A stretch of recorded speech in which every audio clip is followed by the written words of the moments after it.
मैं हूँ नील चौकसी और आप देख रहे हैं हमारा YouTube चैनल नील चौकसी डिवाइन गाइडलाइन। बहुत बहुत स्वागत है आपका हमारे YouTube चैनल में। आज हम आपके लिए बहुत ही नया विषय लेके आए हैं। उसके पहले कुछ हमारे चैनल के बारे में बता दें। हम यहाँ पे ना सिर्फ एस्ट्रोलॉजी, न्यूमरोलॉजी या वास्तु के बारे में बात करेंगे, बल्कि बहुत ही अलग अलग सब्जेक्ट पे, अलग अलग टॉपिक पे हम बात करेंगे। जैसे कि कोई स्पिरिचुअल टॉपिक है, कोई मोटिवेशनल टॉपिक है, या फिर आपके पास भी कुछ ऐसा मुद्दा है जैसे कि कोई सामाजिक समस्या है, कोई पारिवारिक समस्या है, या फिर आपके जन्म कुंडली में या आपके बच्चे की जन्म कुंडली में कुछ अलग है, कुछ नया है, तो आप हमें आपकी बर्थ डिटेल जैसे कि नाम, birth date, birth time, birth place, ये डिटेल भेज के आप हमसे गाइडेंस ले सकते हैं। हम आपकी इस जन्म कुंडली का हमारे इस प्लेटफॉर्म पे डिस्कस करेंगे और उसके बारे में कुछ उपाय भी बताएंगे, और ये क्यों है, ऐसा नया क्या है इसमें, कौन से प्लैनेट, कौन सी दशा की वजह से है, ये हम आपको बताएंगे, जिससे कि आपको भी कुछ सीखने मिलेगा। या जो हमारे दूसरे दर्शक मित्र हैं जो एस्ट्रोलॉजी सीख रहे हैं या सिर्फ उनको एस्ट्रोलॉजी में दिलचस्पी है, तो उन्हें भी बहुत ही अच्छा मार्गदर्शन मिलेगा। और ये वीडियो ये बहुत ही ज़्यादा और इंटरेस्टिंग और रसप्रद बना रहेगा। आज का हमारा विषय है रत्नशास्त्र, यानी कि जेमस्टोन, जेमोलॉजी। तो हमेशा इंसान को एक जिज्ञासा रहती है कि किसे कौन सा रत्न पहनना चाहिए, किस तारीख पे जन्मे हुए लोगों को कौन सा रत्न पहनना चाहिए, कौन से रत्न के साथ किस रत्न का संयोजन होना चाहिए, जन्म कुंडली के आधार से अगर कौन सा रत्न पहनने से फायदा होता है, कौन से रत्न के साथ रुद्राक्ष का कौन सा कॉम्बिनेशन होना चाहिए, यंत्र का कौन सा कॉम्बिनेशन होना चाहिए। तो ये जो विषय है ये बहुत ही विस्तृत विषय है, बहुत ही डीप है। आज हम इसकी बहुत ही विस्तृत चर्चा करेंगे। इससे आपको काफ़ी लाभ होगा। आपको जो जिज्ञासा है कि कौन सा रत्न पहनने से भाग्य बदल सकते हैं, तो आइए शुरू करते हैं। ज्योतिष शास्त्र में बहुत सारे उपाय होते हैं। जब आप हमारे पास आते हैं तो हम आपको जन्म कुंडली देख के और समस्याएं देख के हम आपको काफ़ी उपाय देते हैं, जैसे कि मंत्र जाप है, कुछ विधि है, या फिर कुछ हवन या पूजा। तो उसमें से सबसे शक्तिशाली जो उपाय है वो है रत्नशास्त्र, यानी कि हम आपको सजेस्ट करते हैं कि आप ये जेमस्टोन धारण कीजिए, जिससे कि आपको जो भी कमजोर ग्रह है उसको बल मिले और आपके प्रॉब्लम्स दूर हो जाए और आपके नसीब चमक उठे। आपने जैसे देखा होगा कि भगवान की फोटो देखते हैं, राम जी, सीता या कृष्ण या माँ दुर्गा, किसी की भी आप तस्वीर देखते हैं, या हमारे घर में भी अगर भगवान की मूर्ति या फोटो है तो हम उनको भी बहुत सारे गहनों से सजाते हैं।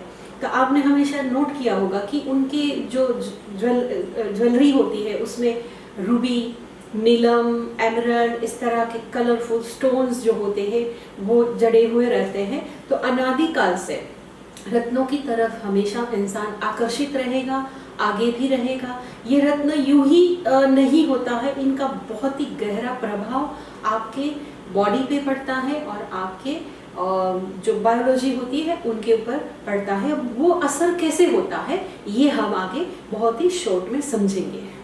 देखते हैं कि रत्न हमारे जीवन में कैसे काम करते हैं। तो रत्न जो होते हैं वो खनिज होते हैं। जैसे कि आपने देखा कि कुछ रत्न है जमीन से निकलते हैं, कुछ पानी में होते हैं, जैसे मोती है तो पानी में जो शेल होते हैं उसमें पैदा होते हैं। रूबी या डायमंड जो है माइंस होते हैं उसमें से निकलते हैं।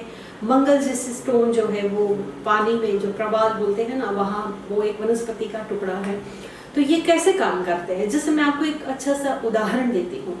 जैसे आप अपने घर में रेडियो सुन रहे हैं, तो रेडियो तो छोटा सा एक इतना सा साधन है, अब उसमें बहुत सारे प्रोग्राम्स आते हैं और कोई भी बोलता है, जो हमें तो पता है कि ये इतनी छोटी सी एक इलेक्ट्रॉनिक डिवाइस है, तो कहाँ वो रेडियो स्टेशन होता है और कहाँ ये हम हमारे घर में इसे सुन सकते हैं।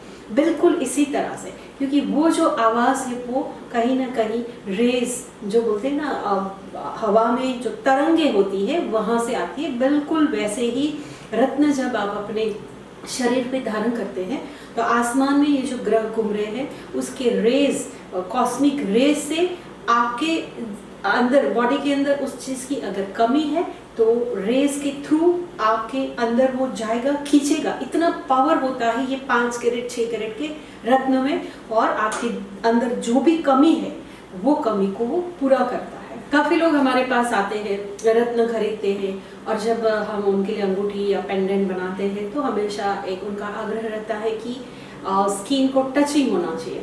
यस, डेफिनेटली हम पूरी कोशिश जरूर करते हैं, लेकिन कभी कभी डिज़ाइन की वजह से या कोई टेक्निकल पार्ट होता है उस वजह से कभी ऐसा भी होता है कि रत्न जो है वो स्किन को टच नहीं होता है, लेकिन नीचे का जो पार्ट है वो हमेशा खुला रहता है। तो जैसे मैंने बताया कि रत्न जो पहनते हैं वो कॉस्मिक रेज जो होते हैं, उस रेज होता है वो हमारे शरीर के अंदर जाता है और वो कमी पूरी करता है। तो ज़रूरी नहीं है कि वो रत्न जो है वो आपको त्वचा को स्पर्श करना चाहिए। जैसे कि आप एक लाइट जलाते हैं, घर में एक ट्यूबलाइट है, तो आपको वो ट्यूबलाइट की जो रेस है, उसकी जो लाइट है वो बिना टच किए, जैसे आप उसको कंटिन्यूअस पकड़े नहीं रखते हैं, तो कैसे आपके पूरे घर को उजाला से भर देता, बिल्कुल रत्न भी ऐसे ही काम करता है। इसके लिए ज़रूरी नहीं है कि ये आपकी स्किन को टचिंग हो। जैसे आपने देखा कि बारिश होती है, सूर्य का प्रकाश होता है, उसके आड़े बादल आ जाता है, बहुत ज़्यादा बारिश होती है, तो कभी कभी हमें मेघ धनुष देखने को मिलता है। मेघ धनुष में 7 रंग होते हैं। शॉर्ट में हमने छोटे बचपन में हमने एक इसके ऊपर एक बना लिया कि जानी वाली पीनारा, यानी कि ये 7 कलर्स के नाम है। बिल्कुल सेम ऐसे ही ये स्टोन होते हैं। जैसे कि मैं आपको बताऊँ कि ब्लू सफायर यानी कि नीलम का ब्लू रंग है, कोरल मंगल मूंगा के रंग है तो लाल कलर है, येलो सफायर यानी पुखराज है तो पीला कलर है, मोती आप देखो तो सफ़ेद कलर है। तो इस तरह से 7 जो जेमस्टोन होते हैं उनके अलग अलग 7 कलर्स होते हैं, और यही जो है हमारे शरीर पे इसका इफेक्ट। हम इसको देख नहीं सकते, इसको नज़रों से हम उसका प्रभाव को नहीं देख सकते, लेकिन समय रहते हुए आपको इसका असर आपके ऊपर ज़रूर दिखेगा। जैसे देखते हैं कि हमेशा लोगों को ये रहता है कि कौन सा स्टोन किसे पहनना चाहिए, कौन सी राशि वाले को कौन सा स्टोन पहनना चाहिए, कौन से जन्म तारीख को पैदा हुए लोगों को कौन सा स्टोन पहनना चाहिए, या फिर जन्म कुंडली के हिसाब से कौन सा स्टोन पहनना चाहिए। तो हम आपको ये बता दें कि कभी भी ना एक जेम स्टोन पहनने से आपको उसका पूरा लाभ नहीं मिलेगा, कम से कम 2 या 3। जैसे कि एक स्टोन पहनने से कभी कभी उसका प्रभाव पूरा नहीं मिलता, या फिर उसके कोई साइड इफ़ेक्ट्स भी होते हैं, लेकिन पूरा एक अच्छा सा समझ के एक संयोजन बना के 2 या 3 जेम स्टोन एक साथ हम अगर शरीर पे धारण करते हैं तो उसका पूरा प्रभाव भी मिलेगा, और एक दूसरे के जो साइड इफ़ेक्ट्स है वो निकल भी जाएंगे। आइए अब देखते हैं एक एक जेम स्टोन के बारे में, कौन सी तारीख, कौन सी जन्म कुंडली के ग्रह है, और कोई सी बीमारी भी है या कोई स्पेशल प्रॉब्लम है तो उसे कौन सा रत्न पहनना चाहिए। जैसे कि मैं अगर आपको बताऊं कि जैसे हम सबसे पहले लेते हैं सूर्य को, तो सूर्य का जो जेम स्टोन है वो है माणिक, जिसको इंग्लिश में रूबी बोलते हैं। अब जब हमारी कुंडली में कोई ऐसी समस्या है जैसे कि करियर से रिलेटेड प्रॉब्लम है, तो ज़्यादातर हम उनको सजेस्ट करते हैं कि आप रूबी धारण कीजिए, और वो रूबी जो है उसके वज़न यानी कि कैरेट का वज़न जो होता है वो हम उनके डिग्रीज, जो कुंडली में उनके डिग्रीज होते हैं उस हिसाब से, या कभी कभी नक्षत्र के हिसाब से हम उनको धातु भी सजेस्ट करते हैं कि कौन से धातु में ये स्टोन पहनना चाहिए। अब जिनको करियर का प्रॉब्लम है वो पहन सकते हैं। अब जन्म तारीख के हिसाब से देखिए तो सूर्य का न्यूमरोलॉजी के हिसाब से नंबर 1 है, तो जो 1 तारीख को पैदा हुए हैं, जो 10 तारीख को पैदा हुए हैं, या 19 तारीख है, तो इस तरह से 28 तारीख है, तो इस तरह से 1 नंबर जो होता है उनको रूबी काफ़ी सूट करता है। अब हम चाहते हैं कि जन्म कुंडली में, जैसे कि एक चीज़ मैं आपको बताऊं कि अगर किसी का मेष लग्न होता है तो ज़्यादातर ऐसा माना जाता है कि मेष लग्न में सूर्य जो है वो 5वें घर का मालिक होता है, यानी कि जो हमारा पुण्य का घर है, तो पुण्य रत्न इसको बोलते हैं, तो उन्हें भी रूबी पहनने से काफ़ी फायदा मिलता है। और एक दूसरी चीज़ मैं आपको बताऊं कि सूर्य कभी भी 5वें घर का मालिक है, या फिर 10वें घर का मालिक है, या 11वें घर का मालिक है, या लग्नेश बनता है जैसे 3 लग्न है, तो इसी कंडीशन में भी आप रूबी रत्न पहन सकते हैं।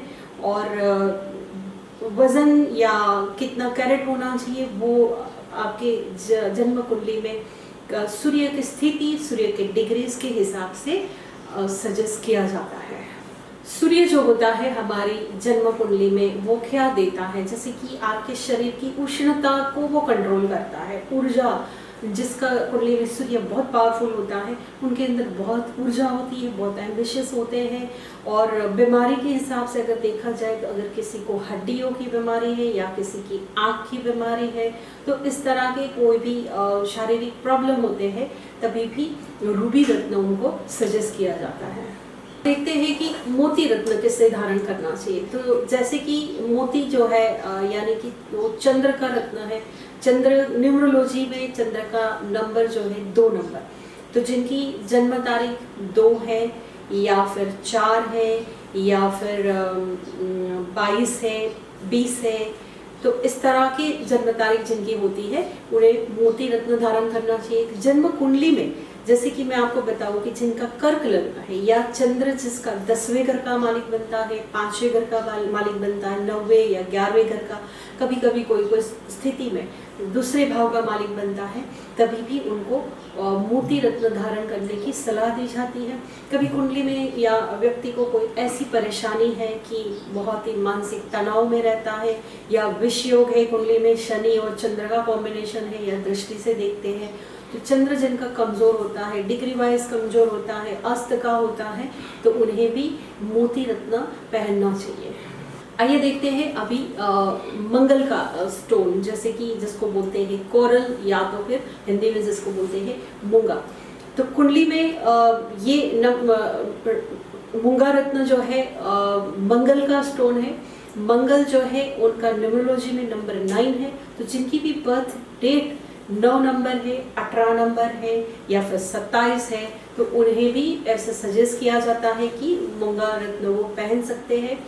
और दूसरी चीज़, जन्म कुंडली में जैसे कि वृश्चिक लग्न है, मेष लग्न है, मंगल जो है वो धन भाव का मालिक होता है, या 5वें घर का मालिक होता है, 9वें घर का मालिक होता है, या फिर 11वें घर का, यानी कि कोई भी शुभ स्थान का मालिक होता है, तो उन्हें भी मंगल का स्टोन पहनने के लिए सजेशन दिया जाता है। दूसरी चीज़ है कि मंगल जो है वो हमारे पाचन तंत्र को कंट्रोल करता है, उससे सक्षम रखता है। तो जिनको पाचन तंत्र की कोई प्रॉब्लम है, या फिर जिनके अंदर हीमोग्लोबिन की कमी है, आयरन की कमी है, काफ़ी बार ऐसा होता है कि मंगल बहुत ही कमज़ोर है, कर्क राशि में है, तो उन्हें भी हम इस तरह के जेमस्टोन पहनने के लिए सजेशन देते हैं।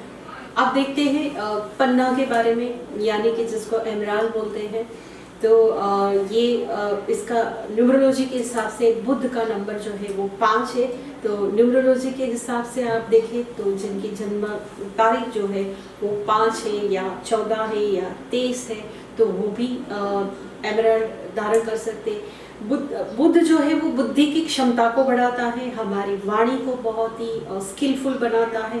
तो अगर किसी को बोलने की प्रॉब्लम है, या बच्चा जो है वो बहुत लेट बोलने सकता है, या किसी को कोई स्किन प्रॉब्लम है, उन्हें भी बुध का स्टोन हम पहनाते हैं।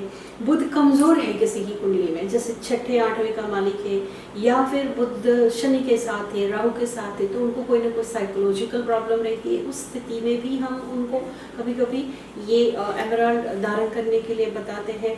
खास करके कन्या लग्न है, खास करके मिथुन लग्न है, बुध अगर दूसरे घर का मालिक है, 11वें घर का मालिक है, तो अगर इस तरह से शुभ घर का मालिक अगर बुध है, तो उसका पावर बढ़ाने के लिए भी आप एमराल्ड रत्न धारण कर सकते हैं। आइए अभी देखते हैं कि पुखराज यानी कि येलो सफायर, उसके बारे में।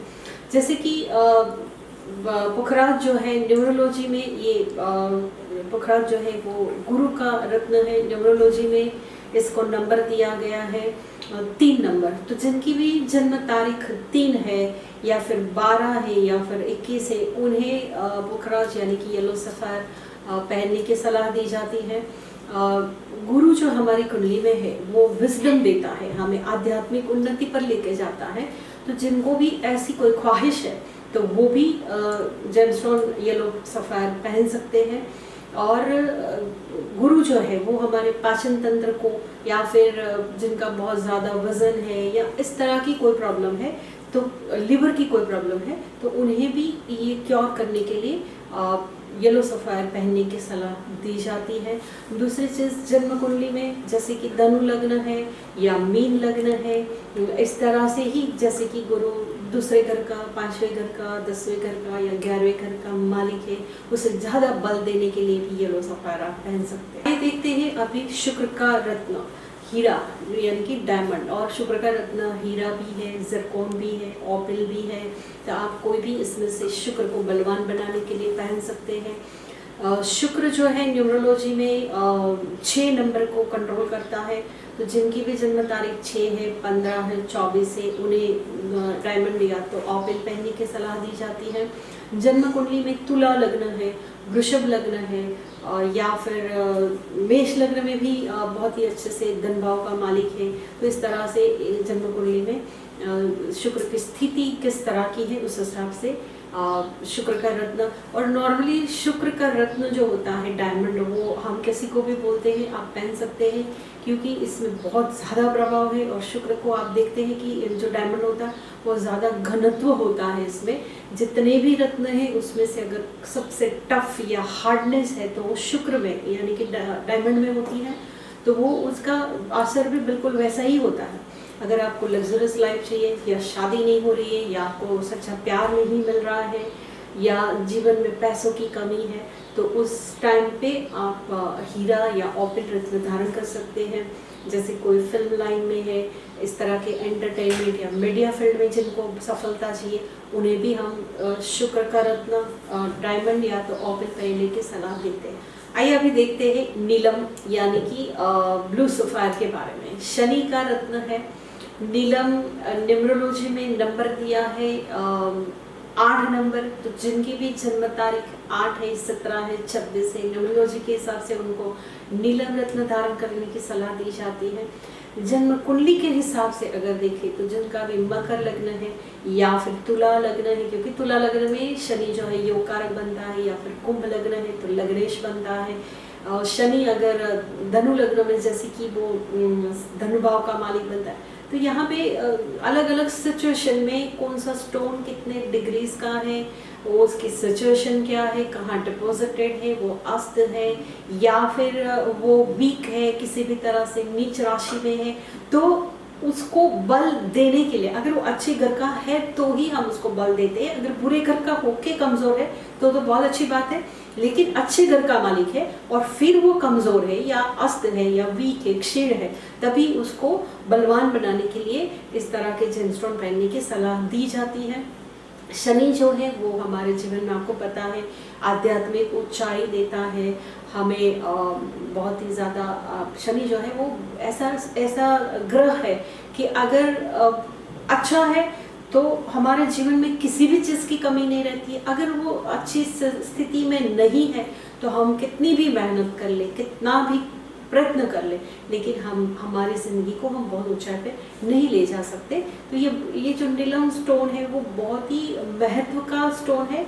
अगर वो किसी को सूट कर गया तो ज़िंदगी कहाँ से कहाँ लेके जाता है, अगर किसी को सूट नहीं किया तो बहुत ज़्यादा बुरा प्रभाव भी देता है। अब देखते हैं गोमित यानी कि राहु का रत्न। अब आपको तो पता है कि हमारी जन्म कुंडली में सभी ग्रहों में राहु और केतु के पास सबसे ज़्यादा ताकत है। जब वो उनकी दशा चलती है राहु या केतु की, तो उस ग्रहों का जो प्रभाव है वो कोई भी इंसान, हम एस्ट्रोलॉजर है, अगर हमारे पर भी जब राहु का प्रभाव आता है या केतु का प्रभाव आता है, हम उसे कम नहीं कर सकते, वो भुगतना ही। बाकी सारे ग्रहों का प्रभाव को आप रेमेडीज करके, उसके उपाय करके या आप रत्न धारण करके उसको कम कर सकते हैं, लेकिन राहु और केतु के प्रभाव को कम करना बहुत ही मुश्किल है। वो दोनों में बहुत ही राक्षस जो है इस तरह के ये ग्रह है, तो जिसमें बहुत ज़्यादा ताकत होती है, तो हमारी उनके सामने कुछ नहीं चलती है। तो राहु का नंग यानी कि गोमेद कभी पहनना चाहिए और किसे पहनना चाहिए। जैसे कि राहु और केतु से कालसर्प योग बनता है, 12 प्रकार के कालसर्प योग होते हैं अलग अलग, तो उसमें कोई ऐसे कालसर्प योग होते हैं जिसमें राहु और केतु का नंग एक साथ पहना जाता है, या फिर किसी को राहु ऐसा है तो राहु की रेमेडी के हिसाब से गोमेद पहना जाता है, या किसी को केतु का नंग पहना जाता है। राहु की दशा, केतु की दशा, ये सारी जो स्थिति है उसे एक बार जरूर परखनी चाहिए। उसके बाद ही राहु और केतु के नंग जो है वो धारण करना चाहिए। जैसे कि मैं आपको बताऊं कि राहु जो है वो हमारे शरीर में हार्मोन्स को कंट्रोल करता है। अगर किसी को हार्मोनल प्रॉब्लम है तो वो जरूर राहु का गोमेद स्टोन जो है वो धारण कर सकता है। कोई इंसान जो है उसके जीवन में बहुत सारे चढ़ाव उतार है, जैसे कभी ऐसा होता है कि 12वां राहु है या 8वां राहु है, या ऐसी कोई राहु की दशा है जो राहु अच्छी स्थिति में नहीं है और उसकी दशा चल रही है, तो ये हम उनकी पूरी कुंडली को विश्लेषण करके उनको गोमेद धारण करने के लिए बोलते हैं। जैसे किसी को विदेश जाना है तभी भी राहु जो है वो स्टोन पहनने से इस तरह के योग ज़्यादा स्ट्रॉन्ग हो जाते हैं। केतु के बारे में बात करते हैं। केतु के स्टोन को वैदूर्य यानी कि कैट्स आई भी बोलते हैं, और ये कब पहनना चाहिए?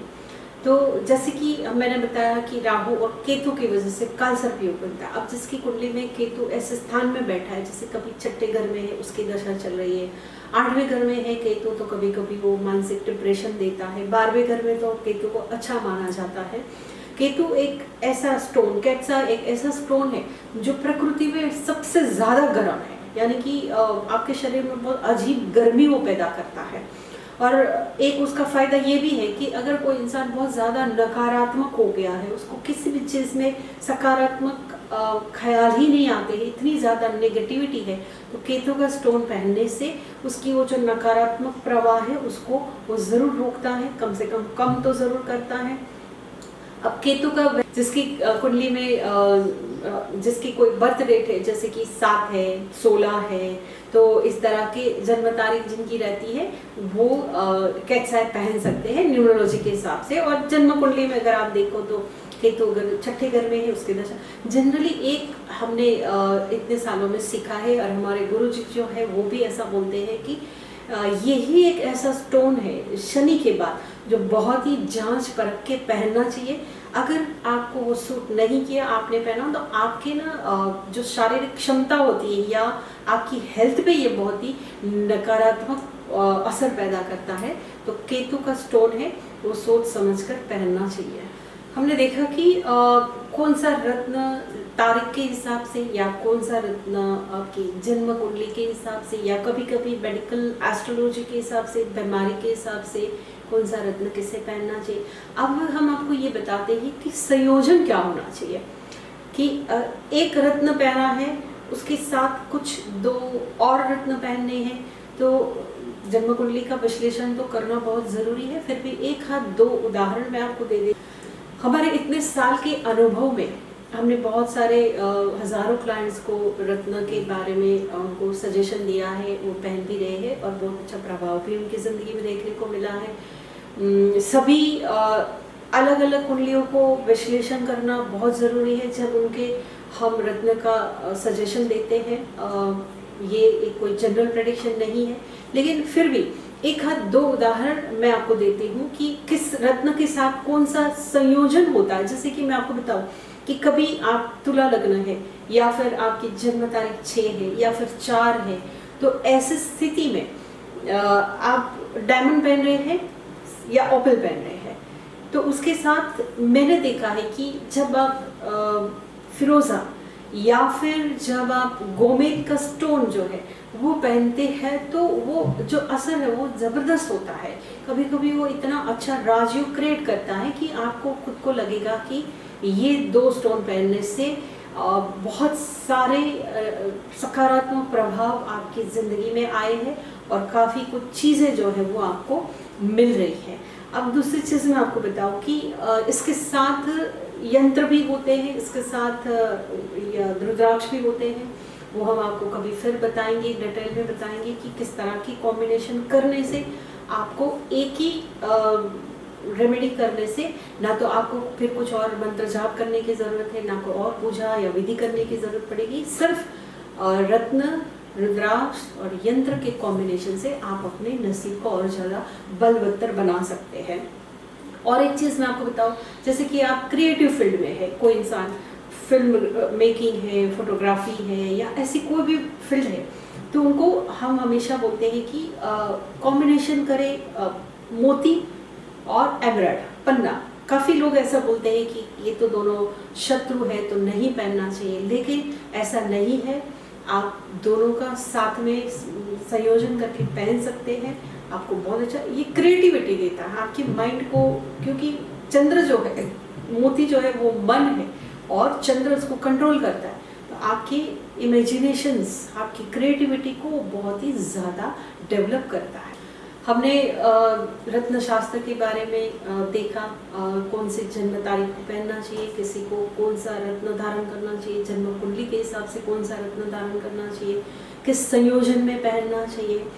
तो ये तो एक जनरल प्रेडिक्शन है। अगर आपको अपने व्यक्तिगत कुंडली का विश्लेषण करवा के इस तरह के रत्न धारण करने हैं तो आप हमें आपके व्यक्तिगत तौर पे मिल सकते हैं।